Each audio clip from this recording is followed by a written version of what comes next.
درود به همگی. به کلاس 101 خوش اومدید. فرشید جریان هستم، یه مشاور منابع انسانی کنجکاو در زمینه تغذیه، ورزش و پیشرفت.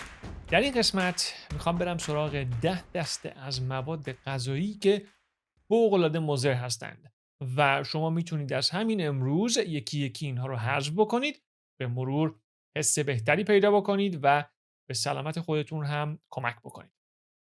دسته اول، روغن‌های هیدروژنه به کل، چرا که همگی همراه میشن با چربی ترانس، فوق‌العاده ناپایدار هستند، در بدن التهاب زیادی ایجاد میکنن و کلی دردسرهای دیگه. نمونه این محصولات میشه روغن سویا، روغن بادام زمینی، کانولا، حتی روغن زیتونی که مناسب سرخ کردن شده، روغن ذرت، آفتابگردان و امثالشون. اگر به فکر قلبتون هستید کلا این روغن‌های صنعتی رو دور بریزید. حالا منظور این نیست که برید سراغ روغن‌های سنتی و هر چقدر دلتون خواست از اون روغن‌ها بخورید. نه، اونها هم اندازه خودشو داره، ولی این روغن‌ها کلا مقدار کمش هم براتون دردسر درست میکنه. متاسفانه از این محصولات توی خیلی غذاها استفاده میشه. از کوکی بگیرید تا ماست و خیلی محصولات دیگه. دقت بیشتری کنید روی محصول بخونید. قسمت 43 رو ببینید، از ریشه متوجه میشید که چرا این روغن‌ها خوبن یا بدن و چه روغن‌هایی براتون خوبه. اونجا مثال زدم، اینجا هم یه مرور میکنم. روغن زیتون طبیعی، روغن زرد، کره، روغن نارگیل، همگی جایگزین‌های خیلی خیلی بهتری هستند. مورد دوم شکر هست، به همه فک و فامیلای دور و نزدیکش. دیگه در این دور زمانه بر کسی پوشیده نیست که ریشه خیلی از مشکلات امروزی از شکر هست. مصرفش در 100 سال گذشته همینطوری بیشتر و بیشتر شده. از بیماری های قلبی بگیرید تا آلزایمر که دیابت نوع 3 بهش میگن، تا خود دیابت و در کل بیماری های متابولیکی که نتیجهش میشه اضافه وزن و اضافه وزنی که از بین نمیره. گفتم فک و فامیل‌هاش یعنی هر چیزی که همون اثر شکر یا مشابهش رو در بدن داشته باشه. برای مثال، یکی از معروف‌ترین ها شربت ذرت با فرکتوز بالا هست، یا مورد دیگه‌ای که تو ایران معروف هست شربت اینورت بهش میگن. اگر بخونید همینطوری اصلا متوجه نمیشید شربت اینورت یعنی چی، ولی خب شکر هست. شربت اینورت همون شکر هست. شکرهای مصنوعی بر پایه الکل هم که فت و فراوون استفاده میشه دیگه، مثل منیتول، سوبیتول و امثالش که روی لیست، حالا روی تصویر لیست میکنم. عموم این فامیل‌های دور خود قند خون رو بالا نمیبرن، ولی توسط هیچ ارگانی قابل استفاده نیستن الا کبد. اینه که بعد از یه مدت کبد چرب شده و به تبع پیش دیابت و پشتبندش اضافه وزن شدید ایجاد میشه. روی بسته‌بندی ها هم میتونن بنویسن قند صفره، ولی کلی از این شیرین کننده ها استفاده کنن. چرا؟ چون از نظر قانونی اینا قند یا شکر به حساب نمیان. پس شک کنید که یه ماده‌ای طعم شیرینی داره ولی خب روش نوشته بدون قند. مواد تشکیل دهنده رو بخونید، حتما متوجه میشید علتش چیه، بعدم بذارید سر جاش. جدای از این ضررها، یه ضرر دیگه هم این شکرهای مصنوعی یا قندهای مصنوعی دارن و اونم از بین بردن باکتری‌های خوب روده هست. باکتری‌هایی که به جذب مواد مغذی ما یا به عبارتی هضم غذا کمک میکنن. اگر این باکتری‌ها از بین رفتن، خب غالباً هضم و جذب مواد مغذی مختل میشه و در آخر شما حالا یا پوکی استخوان میگیرید یا پروتئین جذب نمی‌کنید، عضلاتتون رو از دست میدین یا سری ویتامین های بی رو دریافت نمی‌کنید، کمخونی میگیرید. همه این مشکلات با از بین رفتن باکتری های روده به وجود میاد. مورد سوم برمیگرده به تمام غذاهایی که با سرخ کردن در روغن آماده میشن. نه تفت دادن، منظور غرق در روغن کردن، دیپ فرای به انگلیسی. نمونهش سیب زمینی هایی که در تمام رستوران ها میبینید. حتی اگر فرض کنیم روغن تازه استفاده بشه، این حرارت بالا و ترکیب روغن هیدروژن باعث التهاب شدیدی در بدن میشه که تا مدتها اثرش روی عروق باقی میمونه. در عمل اما از این بدتر هم هست. هیچ رستورانی هر روز و هر شیفت روغنش عوض نمیکنه. من کار کردم، میدونم، از نزدیک دیدم، بارها سرد و گرم میشه. از این بدتر هم میشه. روغن سوخته شده رو کسی دور نمیریزه که جمع میکنن تو سطل‌های بزرگ و مخصوصی نگه میدارن، از کارخونه میان تحویل میگیرن و میبرن و دوباره تصفیه میکنن و بعد دوباره برمیگرده و همین فرایند تکرار میشه. اینه که مواد غذایی مثل سیب زمینی و فلافل یا هر چیز دیگه‌ای که مد میشه با یه خورده آرد قاطی میکنن و سرخ میکنن رو کلاً کنار بذارید. یا خودتون درست بکنید یا بکنید سال یه بار. اونم لشکرآباد اهواز که جای دیگه‌ای ارزش نداره. اگه قرار میکروب بخورید خب حداقل یه پکیج قشنگ میکروب بخورید بهتره. جا داره یه چیزی این وسط اضافه کنم. من زمان زیادی رو برای تحقیق و درست کردن این قسمت‌ها میذارم. با لایک، کامنت و به اشتراک گذاری کمک بزرگی به من میکنید. پیشاپیش ممنونم. برگردیم به موضوع اصلی. مورد چهارم، انواع و اقسام سس‌ها. مایونز، سس باربیکیو، سس سالاد، کچاپ، هر چی. همشون سر و ته یک کرباسن. فقط مقداری طعماشون فرق میکنه. چیزی که بین همه این محصولات مشترک هست، حجم عظیم و متنوعی از قند هست که حالا به شکل‌های مختلفی در محصول پیدا میشه. مثل شربت ذرت با فرکتوز بالا، نشاسته ذرت یا نشاسته سیب زمینی، روغن‌های مختلف صنعتی، کلی نمک، بعد حالا بر اساس مدلش چند تا طعم دهنده. این تقریباً فرمول همشون هست. این محصولات از یه سیاست خاص هم پیروی میکنند. طعم محصول طوری طراحی میشه که اولش یه طعم قوی داشته باشه لحظه‌ای که میخورید، ولی خیلی سریع طعم کم بشه. این باعث میشه که شما دوباره دلتون بخواد اون اوج رو تجربه بکنید، اون لحظه شروع رو، و بیشتر و بیشتر دوباره شروع بکنید به خوردن. به عبارتی محصول اعتیاد آور میشه. برای غذای خودتون سس درست کنید، برای سالاد هم میتونید، ولی ساده نگرش دارید با مقداری نمک، لیمو ترش یا سرکه سیب و یه روغن سالم مثل روغن زیت. حالا حرف سالاد شد، میتونید کنجد، مغزی مثل کدو استفاده بکنید یا پنیرهای پرپروتئین در مقدار کم مثل پارمژان. با این جور چیزا به سالادتون یه هم ظاهر قشنگ هم یه طعم خوب بدید به جای سس. خب مورد پنجم، نونهای سفید فرآوری شده. تیپیکال ترینشون نون تست سفیدی که همه جا پیدا میشه. مشکلاتش خب خیلی زیاده. اول اینکه از گندم مدرن میاد که تغییرات زیادی داشته و هضمش برای انسان یک مقدار سخت‌تر شده. شدیداً فرآوری میشه، کلی مواد نگهدارنده باید بهش بزنن تا خب خراب نشه. قراره کلی تو فروشگاه باقی بمونه دیگه تا به دست شما برسه.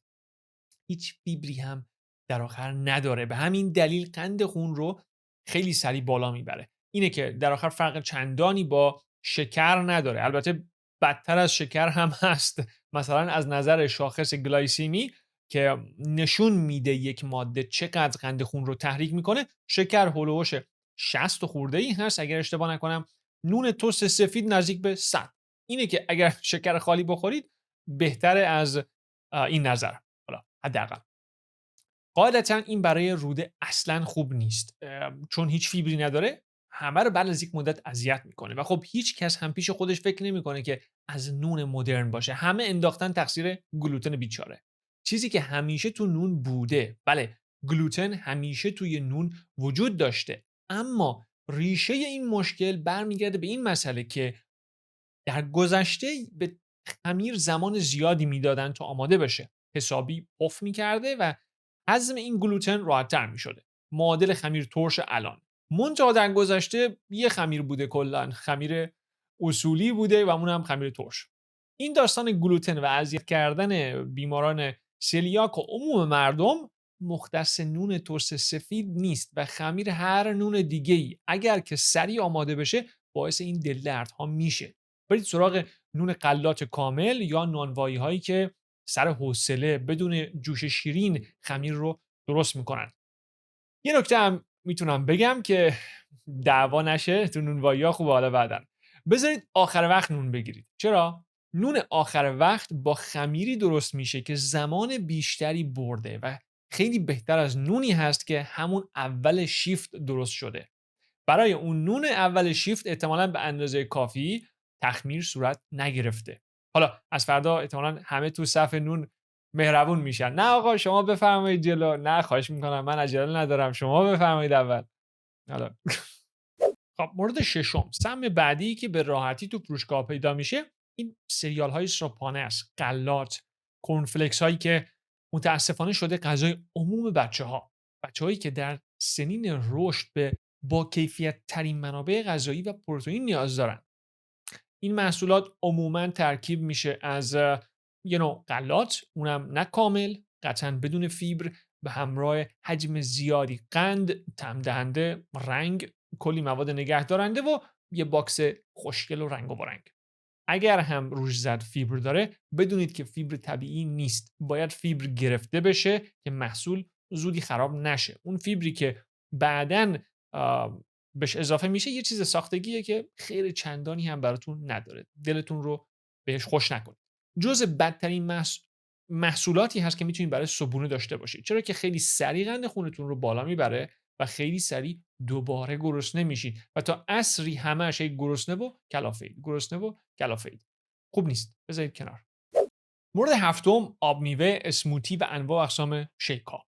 مواردی که یک ماده غذایی کامل نیستند. یک قسمتی از اون ماده طبیعی هستند که دستکاری شده، ترکیبش به هم خورده و در نتیجهش قند خون ما رو به شدت و با سرعت زیادی بالا میبره. یه حس خیلی خوبی بهمون دست میده و خیلی سریع اما دوباره گرسنه میشیم.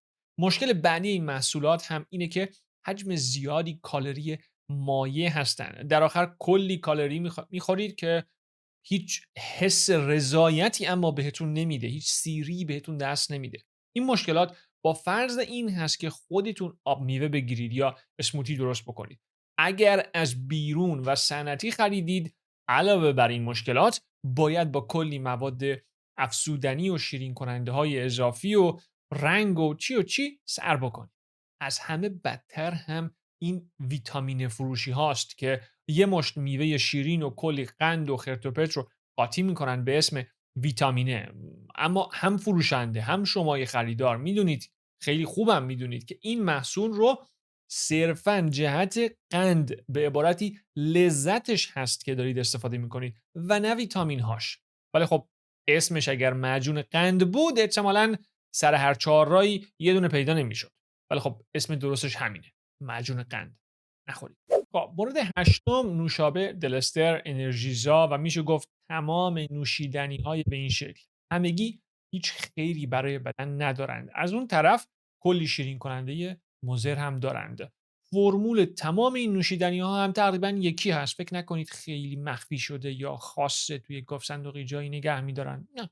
طعم فرق میکنه اما اصل ماجرا یکی هست. اصل ماجرا هم خب مقداری کافئینه و چون تلخ میشه با کافئین همراه میشه با شکر.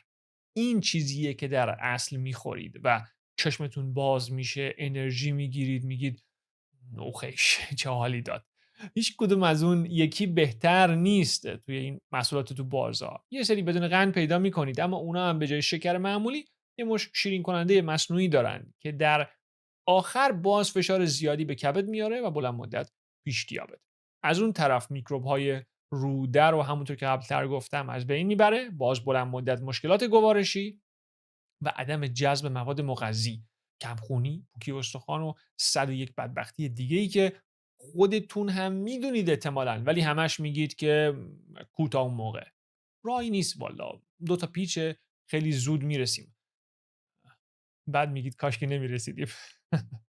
حالا یه مشکل دیگه هم من دارم با این نوشیدنی ها و اون اینکه اینا کالری مایع هستند. کالری مایع متاسفانه دست آدم در میره.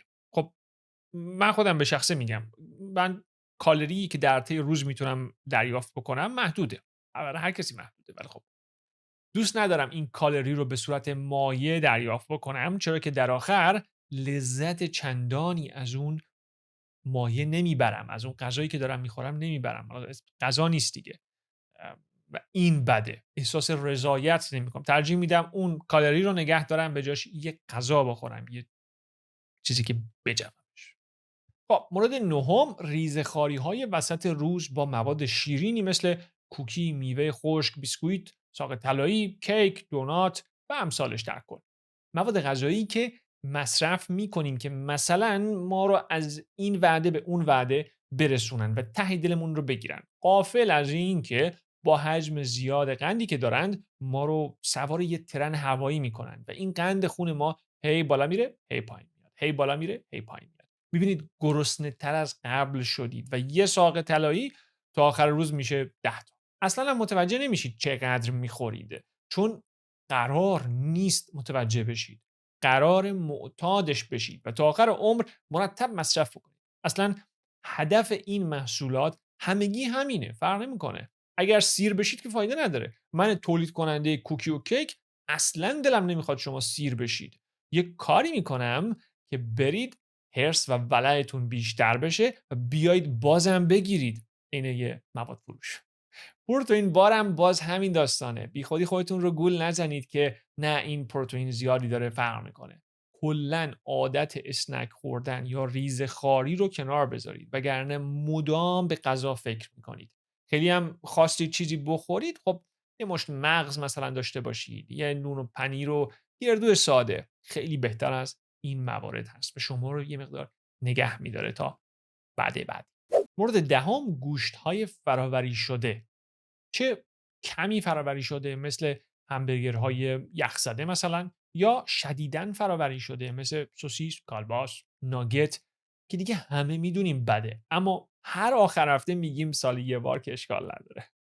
اینها منابع غذایی هستند که تو تحقیقات مختلف عموم مردم به اسم گوشت خوردن مصرف میکنن و در آخر اسم گوشت خواری بد در میره. اینا رو هم حذف بکنید به خاطر سلامت خودتون و خانواده‌تون. خلاصه کنم، خیلی‌ها میپرسن از کجا شروع کنیم؟ چطور سبک زندگیمون رو سالم‌تر کنیم؟ خب اول از همه سخت نگیرید. نمیشه یک شبه کل زندگی رو تغییر داد و تمام این موارد گفته شده رو حذف کرد. راحت تر اما اینه که 2 مورد از موارد گفته شده رو انتخاب کنید و در 2 هفته آینده به فرض اصلاً مصرف نکنید. عادت که شد 2 مورد دیگر رو به لیست سیاه اضافه بکنید و همینطوری پیش برید. دونه دونه حذف کنید و با مواردی که در قسمت 55 گفتم جایگزین بکنید. به همین سادگی. یه معیار کلی هم میتونم بهتون بگم. یه خطکش ساده که میتونید همیشه تو جیبتون داشته باشید و باهاش محصولات رو یه جورایی ارزیابی بکنید. هر ماده غذایی براتون سوال شد خوبه یا نه، از خودتون بپرسید آیا به این شکل از تو زمین در میاد؟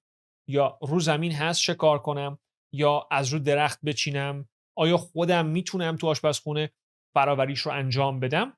اگر جواب همه این سوالات نه بود، خب قاعدتاً اون ماده کاملا سنتی هست. بهتره که اصلاً نخرید. نمونهش خب درخت ناگت نداریم که، یا طبیعت چشمه کوکاکولا بهمون نداده.